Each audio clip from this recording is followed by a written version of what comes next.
Hello everybody, today we're going to be stitching in the hoop these angel mugrugs with a quilted pretty dress and wings. Isn't she so pretty? This pattern in my Etsy shop comes with two different hoop sizes. The large one stitches out in a 9 by 9 inch hoop, and this small one here stitches out in a 5 by 7 hoop. This mugrug is stitched completely in the hoop. This is an embroidery project. The file formats are on the screen. Isn't she so pretty? This is not to be confused with my regular mugrug pattern that does not require an embroidery machine, just a sewing machine. This is a total in the hoop project, and I'm going to walk you through step by step. In this video, I'll be stitching out the 9 by 9 inch hoop angel. And no matter whatever size you are working with, you're going to want to hoop one layer of water-soluble stabilizer in your hoop. I like using little T-pins just to ensure that the stabilizer doesn't get pulled into the hoop, but you want your stabilizer nice and tight. The very first thing that's going to stitch out is a position stitch that's going to show you where to lay the batting and the top background fabric of your mugrug.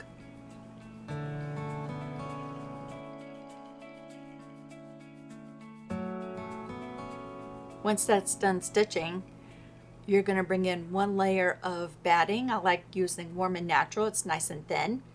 And you're going to completely cover that position stitch, and then bring in your top fabric and also make sure that it is larger than the position stitch that's stitched in the hoop.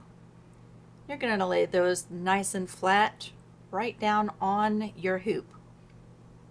The next thing that stitches is going to be a tack down stitch, which sews down the batting and the top fabric to your wash away.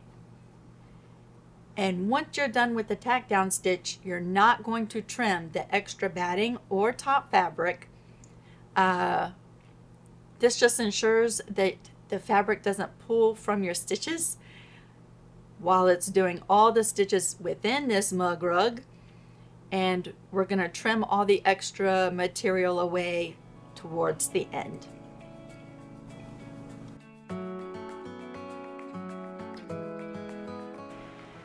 After this tack down stitch, the machine's going to stop and it's going to move over, and it's going to start a position stitch for the 4 little patches that are going to be for your wing fabric. And it'll stitch out those position stitches. And you'll grab your wing fabric, the machine will stop. You can line up your wing fabric over top of those 4 little position stitches.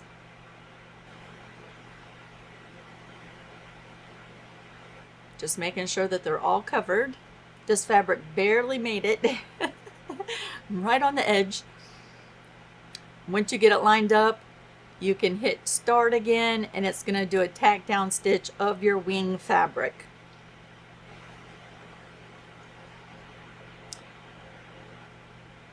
This stitch out actually has like 16 different color stops, but they're really just stops. You don't have to switch out the color of your thread. Those color stops just indicate to the machine when to start and stop the next stage of the project. The machine will stop, and you're going to trim away all the extra fabric really close to that tack down stitch. I have an array of different scissors, usually curved snips, that get really close into that stitch, and I just add a little bit of tension on the extra fabric so I can get real snug up to those stitch lines without cutting those stitches. You're just going to go around each 4 of these different little patches of fabric and trim away that extra.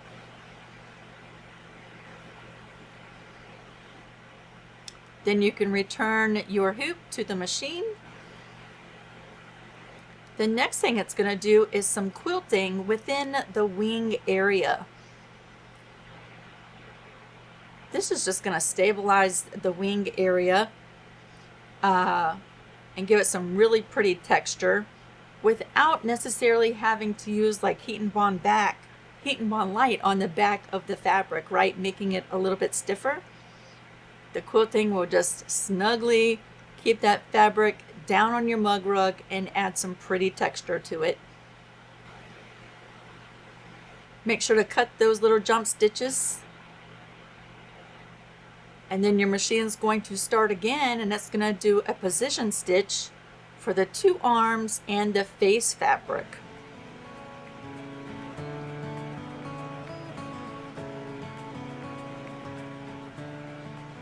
When the machine stops, you'll bring in the fabric you want to use for the face. Make sure it covers all of those position stitches. I'll tell you, I am so much better at trimming away the extra fabric in the hoop versus using an SVG and pre-cutting my applique pieces. I never seem to line them up exactly right when I pre-cut them, and I actually find it pretty enjoyable to trim the extra fabric away right in the hoop. My projects just turn out way neater that way. So to do that tack down stitch, you can remove the hoop and trim away all the fabric from the arms and the face.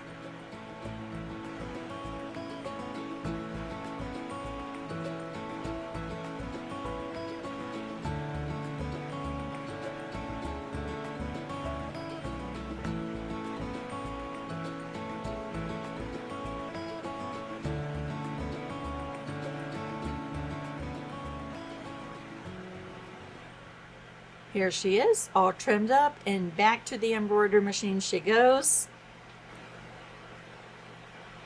The next thing she's going to stitch is a position stitch for the hair, which is the big hair piece at the bottom and then 2 little triangles right underneath the arms. The machine will stop and you can bring in the fabric you want to use for the hair and get it lined up.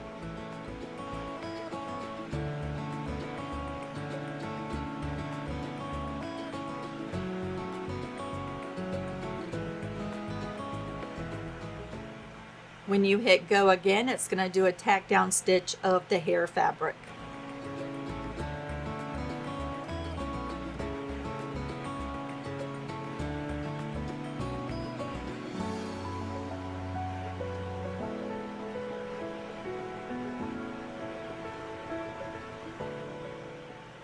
Then you're going to remove the hoop and trim away all of this extra fabric. Really nice and tight up against those stitch lines.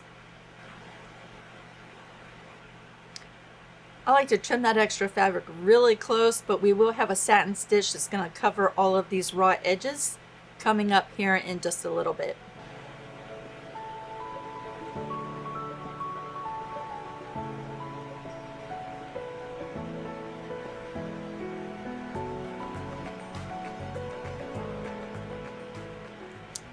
Isn't that looking so pretty? We're going to bring her back to the machine and we're going to stitch the next thing, which is the position stitch for her dress fabric. And then you can bring in that fabric and place it over top and it will do a tack down stitch of this fabric.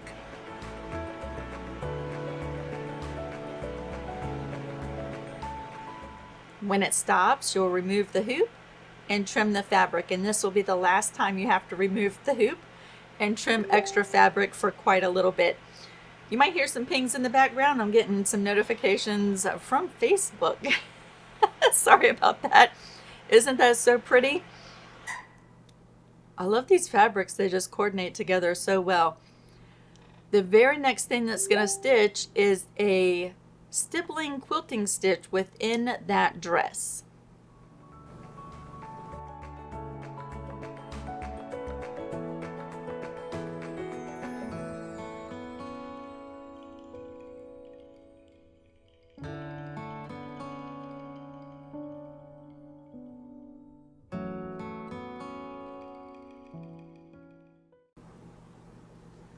When the quilting is all finished in the dress, the next thing it's going to do is a satin finish stitch along the wings, the hair, and the little V part top of the dress.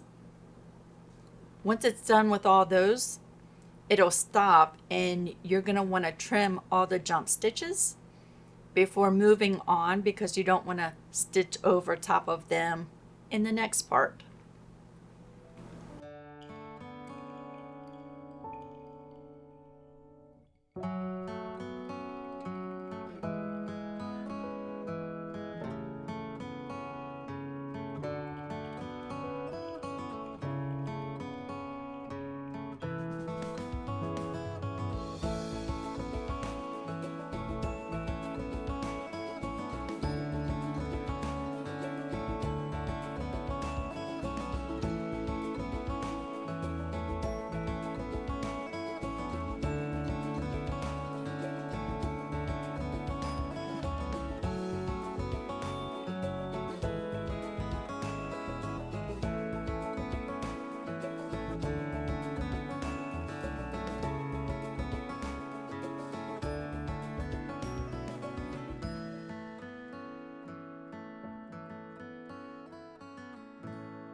So here we are, just trimming those little jump stitches before starting the satin stitch on the next part.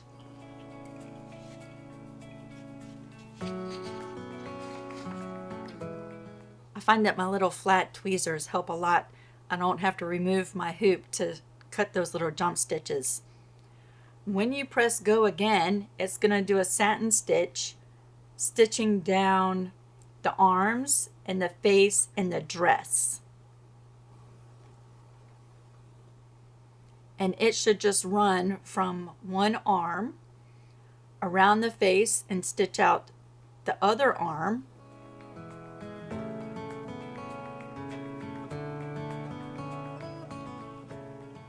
without any jump stitches, which is lovely.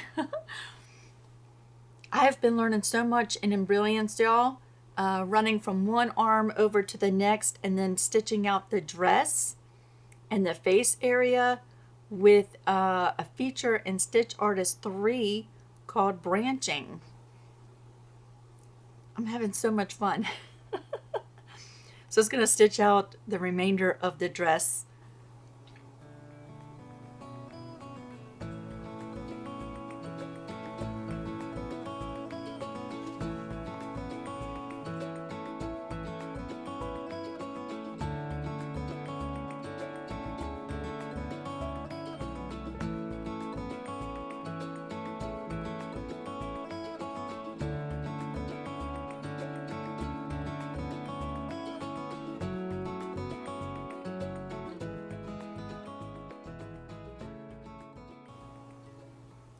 Once she's finished stitching out that satin stitch, you're going to remove the hoop and we're going to add our back fabric.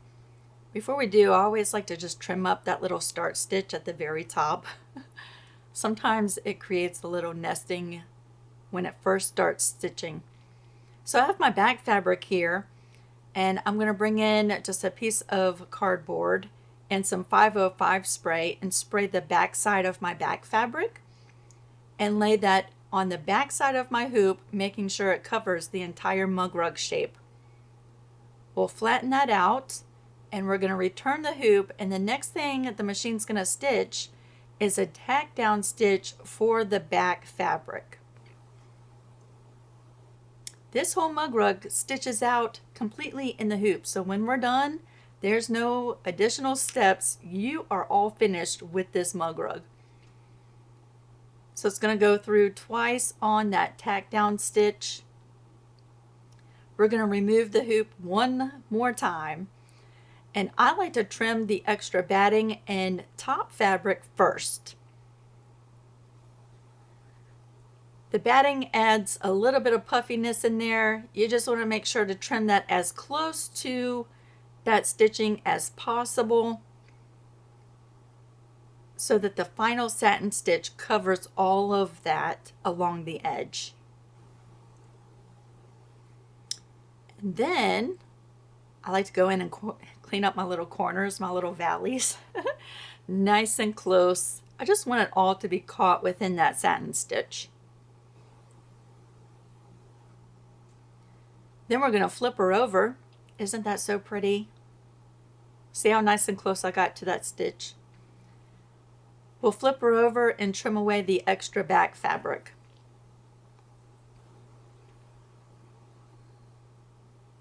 Y'all, I had music on, just enjoying this whole process. That's why you don't hear any stitching or scissors clipping.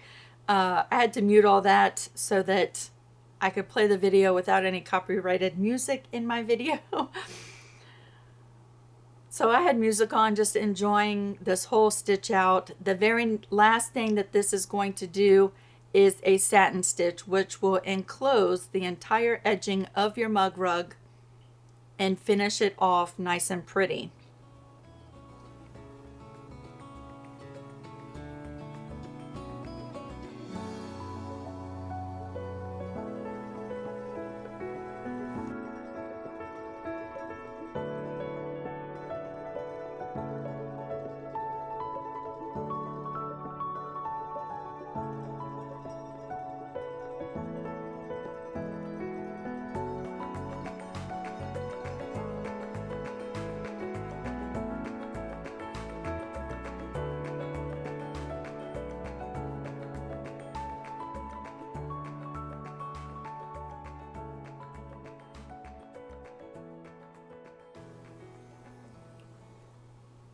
In today's video, we are stitching this angel out in the 9-inch hoop. But the other project that comes with this pattern that stitches out in the 5x7 hoop, all the steps are exactly the same. You're just working on a much smaller scale in the hoop. And it stitches out a lot faster than this larger angel does. But isn't she just so pretty? So you could just unhoop this right now and trim away the extra stabilizer and then dissolve it. But I learned this trick from my good friends Heather and Donna one night in a Zoom. Before I just unhoop everything, I'm going to dip a Q-tip right in some water. And I have my hoop sitting on some paper towels so that my mat doesn't get all sticky and gummy. But I'm just going to run this Q-tip dipped in water all along the edge. I found that warm water works faster, but here in my room, y'all have heard the heater in my video today. It is loud. It's cold in here.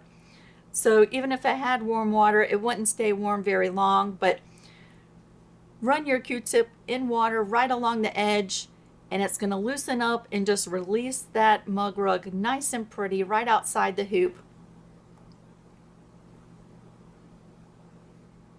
And there she is. She just comes right out with nice clean edges. Isn't she just so pretty? I love her so much.